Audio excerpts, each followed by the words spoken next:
Disappointment today here in United Park against Castlebar Celtic, going down 4-1. The damage was really done inside the first quarter of the game.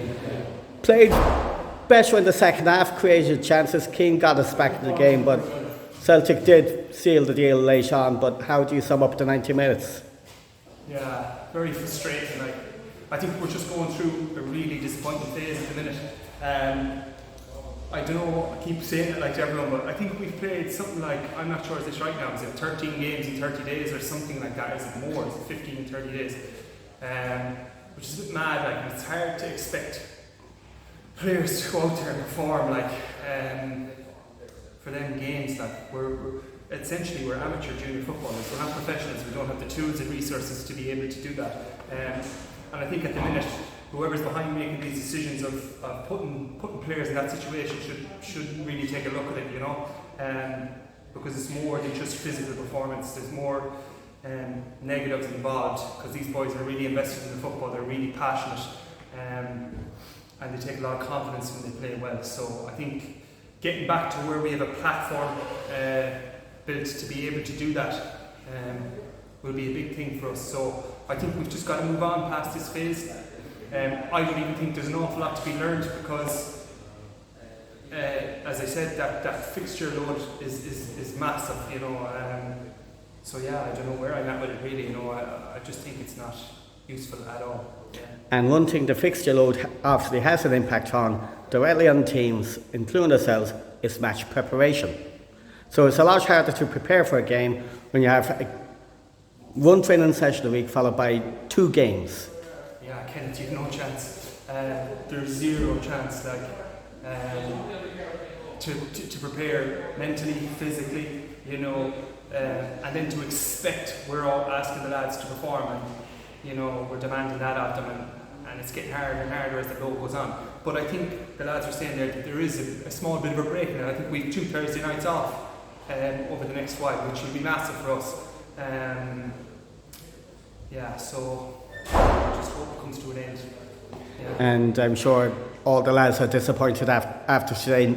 Never mind the management, the supporters and everyone else. I'm sure everyone is hurting inside themselves. Yeah, I think there's a lot of frustration, a lot of disappointment. It's hard to watch. It's not great.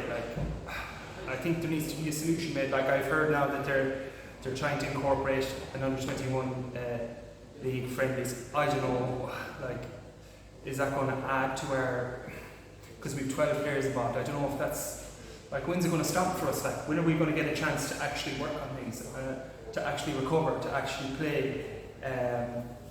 That's the question I have in my head. I think it's gone beyond that now. I think it's a player welfare thing at the moment, but again, I don't want to be stirring up a lot of shit, so yeah. In fact, it was 14 games in 37 days. I've kind of calculated that in my own head. How many games we've been playing since the 25th of April up to today. Yeah, and then we're trying our best to get training sessions in when we can, to try and improve, to try and learn, to try and grow, to try and set some kind of structure with principles. It's impossible. It's impossible. So one of the bright moments of today was a couple of efforts from Kevin Keswick and Keane Halpin's goal, all in the second half. Yeah. It was one of the brighter moments in the game. Yeah. And even with the ways the game was kind of flown away from us, there were still moments to be cheered upon. Sorry, Ken, there were still moments to be cheered upon. So gave us some sort of hope. Oh yeah, the football's there, the pattern is there, the technique is there, the ability is there, the development is there. It's just this constant, relentless schedule, and that's all I can say. This group are going to, at some point when things go well, gives them a chance to grow, learn and develop. This team is going to do really, really well if we can get back to playing 1 game a week.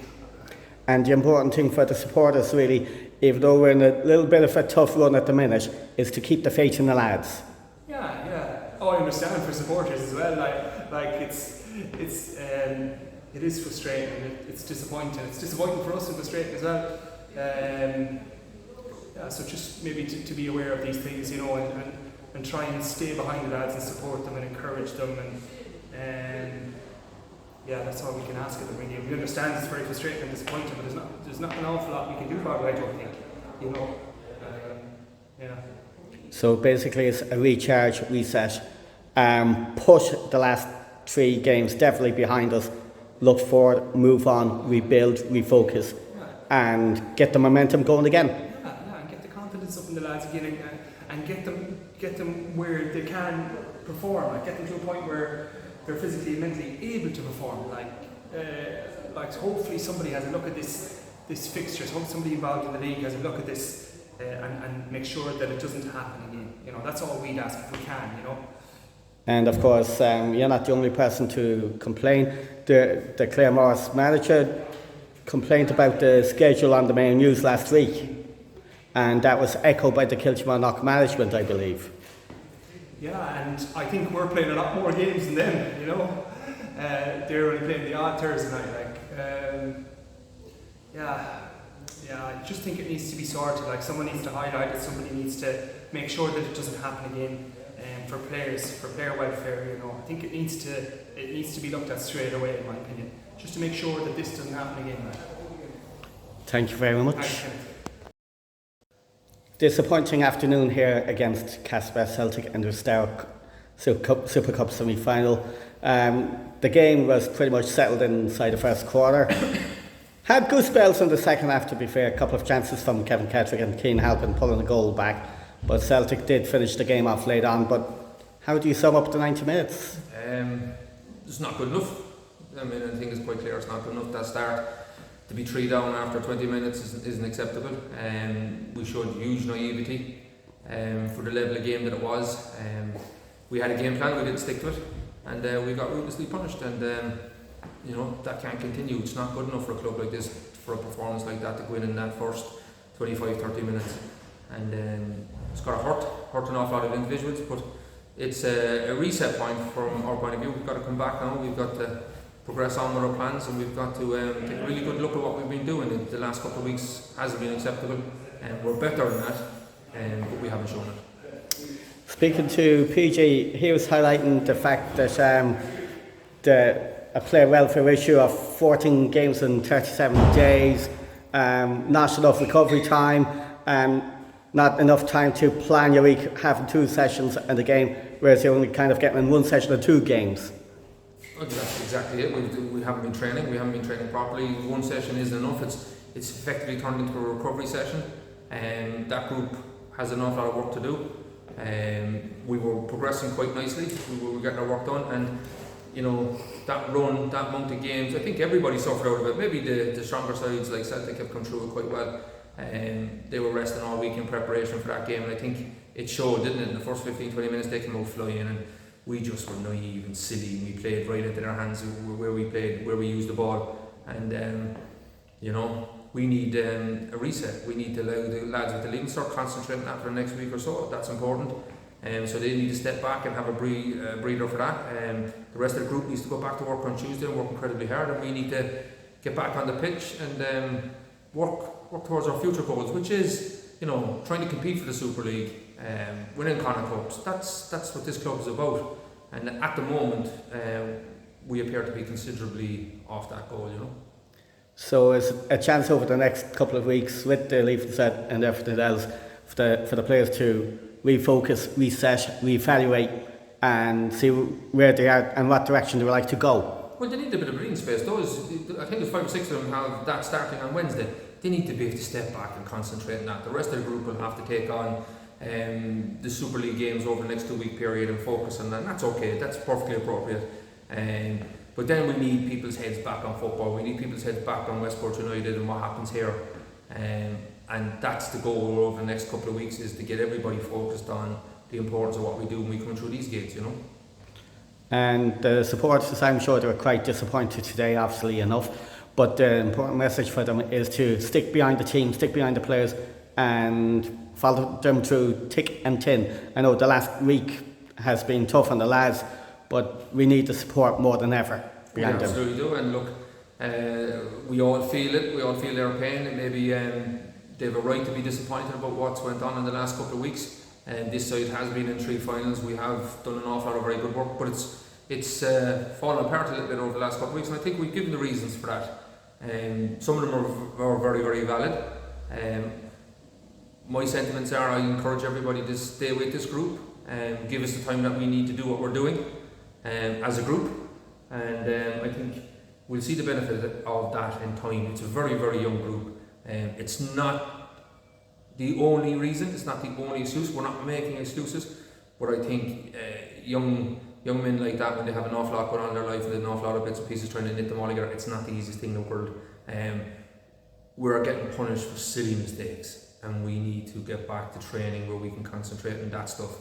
And the future, in my opinion, is bright, but we're going to have to do a little bit of a reset now, a little bit of a rejig on what we're trying to achieve, and drive on again.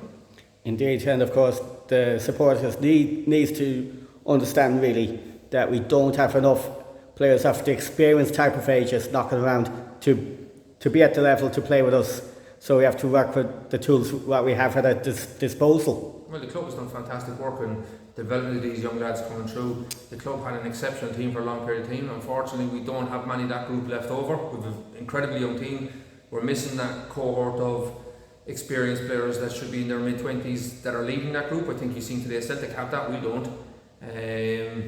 So part of future planning is we're trying to look at that, make sure that we're never in this situation again, but that takes time, and all we've had is a difficult period over a short spell. I think you'll see this group become good as the season goes on, but our goals are probably a little bit more long term than we'd like now, and that's okay. It's okay to step back and plan. It's okay to step back and go, okay, let's have a shorter horizon of the work we're doing. Let's look at what we need to achieve over the next season or two, and how we get there. And that's the work. A large group of people who are working incredibly hard on will come back to work on Monday and Tuesday this week again, and we'll get there. And to help achieve our goals for the long term, that really entrusts the responsibility on underage coaches to work hard to develop the players up to the level that we need to bring into the first team into the future. Yeah, I think there's an awful lot of good work being done. I think sometimes what happens is some of the underage teams can be very dominant in the league. Level of competition is very important. You need to be tested. We don't get tested a week from out into external competitions, and often we're getting found out we're not winning enough of those underage competitions for the level of player that we're producing. If there's any bit of a criticism, that's one. It shows we need to force these guys to be under more pressure to develop. I think you see when we concede, we tend to concede quite quickly afterwards. There's that little fragility in the group, and besides all that stuff, we believe in them. We believe in the work that's being done, and we're just desperate to get back to work. We're desperate to get back to training sessions. We're desperate to get back to a little bit of consistency in the stuff that we do. We're really excited the fact to get back here with the new development of pitches. We haven't had that in the lead into this season, and none of that has helped. But judge this group in time. These are really good lads. And of course, the main thing really is just for everyone to be patient and just put the last couple of weeks behind, move on, and have faith in everyone in the group. Believe in them, believe in their strengths, give them confidence, help them grow, help them develop. And if they're hitting rocky barriers, just get behind them, put the arm around the shoulder, and drive them forward. Absolutely, couldn't put it better.